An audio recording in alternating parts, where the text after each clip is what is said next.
Allah Azza wa Jal said, مثل الذين ينفقون أموالهم في سبيل الله كمثل حبة أنبتت سبع سنابل في كل سنبلة مئة حبة. Allah is speaking about the type of reward He will give you when you meet Him, subhanahu wa ta'ala. The ayah is saying, Allah Azza wa Jal is saying, the example of those who give money or those who donate and give charity fi sabilillah is the example of a habba.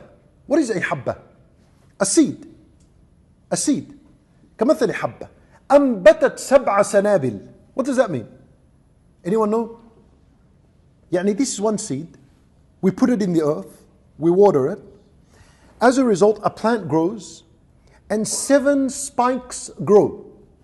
These things that come, the little branches that have the greens on it, they're called spikes or eaves.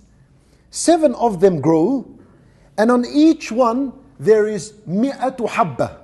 There is 100 greens. 100 greens. So what does that mean? Meaning that seed you put in the earth was that sadaqah you put, that sadaqah you gave. On the day of judgment it multiplied. It became 7. And each one of the 7 carried 100. That's 700. Each sadaqah you give is multiplied by 700 times. Allahu Akbar. And then the ayah would say, Wallahu yudha'ifu liman yasha'. And Allah Azza wa Jal, He multiplies for whoever He wills, how much He wills. Allahu Akbar.